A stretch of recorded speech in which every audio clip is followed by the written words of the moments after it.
ఈరోజు మనము విభక్తి ప్రత్యయములు, వాటి అర్థములు, సర్వనామాలకి విభక్తి ప్రత్యయాలు చేరిస్తే వచ్చే మార్పులు, వాటి అర్థాల గురించి తెలుసుకుందాం. అసలు విభక్తి ప్రత్యయాన్ని కారక్ అంటారు, ఇంగ్లీష్లో ప్రిపోజిషన్స్ అంటాం. విభక్తి ప్రత్యయం అంటే ఒక సర్వనామము లేక నామవాచకము యొక్క సంబంధాన్ని ఆ వాక్యములో క్రియాపదముతో కానీ వేరొక పదముతో కానీ సంబంధము ఉన్నట్లు తెలియజేస్తుంది. దాన్నే మనము విభక్తి ప్రత్యయము అని చెప్పేసి అంటాం. ఇవి మనకి విభక్తి ప్రత్యయాలు మొట్టమొదటిది నే ప్రత్యయం అంటారు. హిందీలో ఒక విశిష్టమైనటువంటి ప్రయోగం నే. ఇది ఒక భూతకాలంలోనే వస్తుంది. వాస్తవికంగా నే అంటే హిందీలో ఎక్కడ అర్థం లేదు. అది ఉన్నా లేకపోయినా అర్థంలో మార్పు ఉండదు.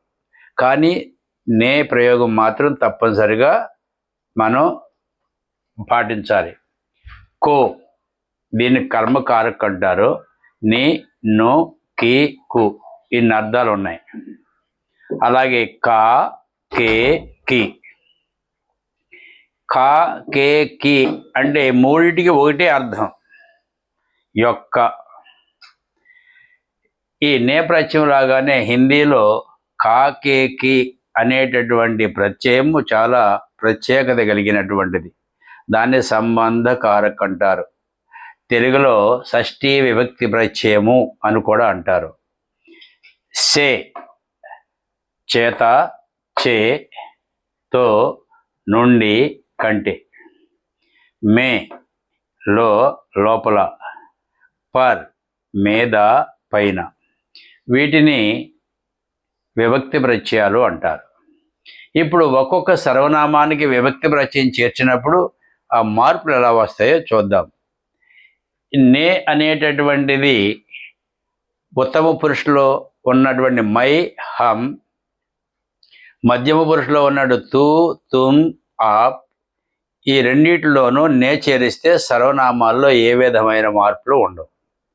ఒక అన్య పురుష అయినటువంటి యహ్, వహ్, ఏ, వే, కౌన్ ప్రశ్నవాచకాన్ని వాటికే మార్పు వస్తుంది.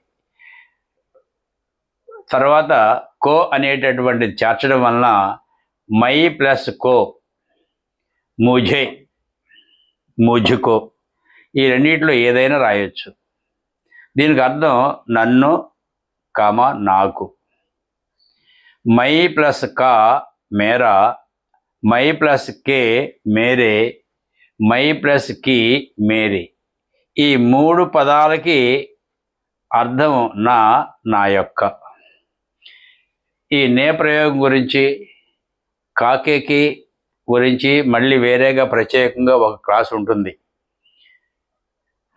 మై ప్లస్ సే, ముజిసే. నాచే, నా చేత. నాతో, నా నుండి, నాకంటే. సమయానికి అనుగుణంగా ఈ అర్థాలన్నీ వస్తాయి. మై ప్లస్ మే, ముఝమే. నాలో, నాలోన. మై ప్లస్ పర్, ముఝ పర్. నా మీద, నాపై. ఇది ఉత్తమ పురుషులో ఏకవచనం. ఉత్తమ పురుష బహువచనం హమ్. హమ్ ప్లస్ కో, హమే. లేక హమ్కో, రెండిట్లో ఏదైనా రాయొచ్చు. దాని అర్థం మమ్ములను, మనలను, మాకు, మనకు. ఎందుకంటే హమ్ అంటే మేము, మనము అనేటువంటి అర్థం ఉంది కాబట్టి ఈ రెండిటికి అన్వయం జరుగుతుంది. హమ్ ప్లస్ కా, హమారా. హమ్ ప్లస్ కే, హమారే. హమ్ ప్లస్ కి, హమారి. ఈ మూడింటికి అర్థం మా యొక్క, మన యొక్క, మన, మా. హమ్ ప్లస్ సే, హంసే. మాచే, మా చేత. మాతో, మా నుండి, మాకంటే. హమ్ ప్లస్ మే, హమ్ మే. మాలో, మనలో. హమ్ ప్లస్ పర్, హమ్ పర్. మాపై, మన మీద, మా మీద.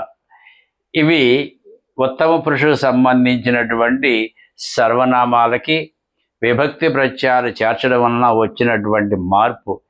వీటిని మనం పూర్తిగా గమనించి వాక్య నిర్మాణం చేయడానికి ఉపయోగపడుతుంది. వీటిని వికారీ శబ్దాలను కూడా అంటారు. ఎందుకంటే విభక్తి ప్రత్యయం చేత, లింగము చేత, వచనము చేత ఏ పదాల్లో అయితే మార్పు వస్తుందో వాటిని వికారీ శబ్దాలను కూడా అంటారు. ఈ నే అనే దానికి మాత్రం అర్థం లేదు. ఇప్పుడు మధ్యమ పురుష తు, తుమ్, ఆప్ వీటికి విభక్తి ప్రత్యయాలు చేర్చడం వల్ల వచ్చే మార్పు గమనిద్దాం. తూ ప్లస్ కో తుజుకో, నిన్ను, నీకు. తూ ప్లస్ కా తేరా, తూ ప్లస్ కే తేరే, తూ ప్లస్ కీ తేరి, నీ, నీ యొక్క. తూ ప్లస్ సే తుజిసే, నీ చేత, నీ నుండి, నీకంటే. తూ ప్లస్ మే తుజ్మే, నీలో, నీ లోపల. తూ ప్లస్ పర్ తుజ్ పర్, నీ మీద, నీ పైన. తుమ్ ప్లస్ కో తుమ్కో తుమ్హే, మీకు, మిమ్ములను. తుమ్ ప్లస్ కా తుమ్హారా, తుమ్ ప్లస్ కే తుమ్హారే, తుమ్ ప్లస్ కీ తుమ్హారి, మీ యొక్క, మీ. తుమ్ ప్లస్ సే తుమ్సే, మీచే, మీ చేత, మీతో, మీ నుండి, మీకంటే. తుమ్ ప్లస్ మే తుమ్ మే, మీలో, మీ లోపల. తుమ్ ప్లస్ పర్ తుమ్ పర్, మీ పైన, మీపై. ఆప్ అనేటటువంటి దానికి ఏ విధమైనటువంటి విభక్తి ప్రత్యయాలు చేర్చినా ఏ విధమైన మార్పు రాదు. ఆప్ ప్లస్ కో ఆప్కో, తమరిని, తమకు. ఆప్ ప్లస్ కా ఆప్కా, ఆప్ ప్లస్ కే ఆప్కే, ఆప్ ప్లస్ కీ ఆప్కి, తమ యొక్క, తమ. ఆప్ ప్లస్ సే ఆప్సే, తమచే, తమ చేత, తమతో, తమ నుండి, తమకంటే. అదేవిధంగా ఆప్ ప్లస్ మే ఆప్ మే, తమలో, తమ లోపల. ఆప్ ప్లస్ పర్ ఆప్ పర్, తమ మీద, తమ పైన. ఇప్పుడు అన్యపురుషులో ఉన్నటువంటి యహ, వహ, ఏ, వే అనేటటువంటి సర్వనామాలకి విభక్తి ప్రత్యయాలు చేరిస్తే మార్పు ఎలా వస్తుందో గమనిద్దాం. యహ, వహ, ఏ, వే ఎక్కువగా మార్పులు ఉండవు. యహ్ ఇసుగాను, వహ్ ఒసుగాను, ఏ ఇన్గాను, వే ఉన్నుగాను మారుతాయి. అర్థాలు మాత్రం ఒకే రకంగా ఉంటాయి. ఏ విభక్తి ప్రత్యయం చేసినా యహ్ ఇసుగా మారుతుంది, వహ్ ఉసుగా మారుతుంది. యహ్ ప్లస్ నే, నే అనే దానికి అర్థం లేదు కాబట్టి ఇస్నే. ఇస్నే అన్నా వహన్నా రెండు ఒకటే అర్థం, అర్థంలో మార్పు ఏం రాదు. యహ్ ప్లస్ కో ఇస్కో, ఇసే అని కూడా అనొచ్చు. ఇతనికి, ఈమెకు, దీనిని, దీనికి, ఇతనిని, ఈమెను. అంటే కో అనేటటువంటి దానికి ఎన్ని అర్థాలు ఉన్నాయో అన్నీ యహ్ అనేటటువంటి దానికి ఎన్ని అర్థాలు ఉన్నాయో దానికి అన్వయించాలి. యహ్ ప్లస్ కా ఇస్కా, యహ్ ప్లస్ కే ఇస్కే, యహ్ ప్లస్ కి ఇస్కి, ఇతని యొక్క, ఈమె యొక్క, దీని యొక్క. యహ్ ప్లస్ సే ఇస్సే, ఇతనిచే, ఇతని చేత, ఇతనితో, ఇతని నుండి, ఇతని కంటే, ఈమె చేత, ఈమెచే, ఈమెతో, ఈమె నుండి, ఈమె కంటే, దీనిచే, దీని చేత, దీనితో, దీని నుండి, దీనికంటే. అలాగే వహ్ అనేటటువంటి దానిని చేరిస్తే ఉస్నేగా మారుతుంది. వహ్ ప్లస్ కో ఉస్కో ఉసే. కానీ ఇలాగే అర్థాలన్నీ వస్తాయని చెప్పేసి ఇక్కడ మీకు తెలియచేయటం లేదు. కాకపోతే యహ్, వహ్, ఏ, వేలో నే ప్రత్యయం చేసినప్పుడు బహువచనంలో ఉన్నప్పుడు మాత్రం కొంచెం మార్పు వస్తుంది. వే ప్లస్నే ఉన్హోనే, ఏ ప్లస్నే ఇన్హోనే.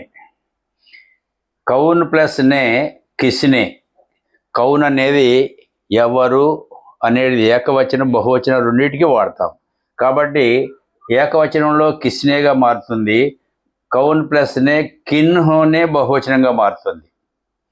వే ప్లస్కో ఉన్కో ఇక్కడ ఏమీ మారదు.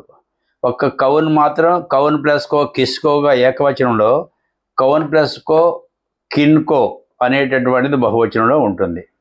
అంటే కా కానీ కే కానీ ఏ చేర్చినా కానీ వే ఉన్నగాను ఏ ఉన్నగాను మారుతుంది.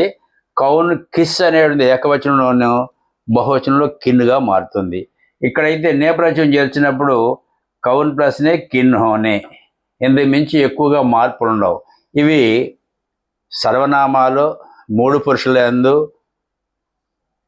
ప్రథమ, ఉత్తమ, మధ్యమ, అన్య పురుషులలో విభక్తి ప్రత్యయాలు చేర్చడం వలన వాటి మార్పులు ఎలా ఉన్నాయి, దాని అర్థం ఎలా ఉందో తెలుసుకున్నాం.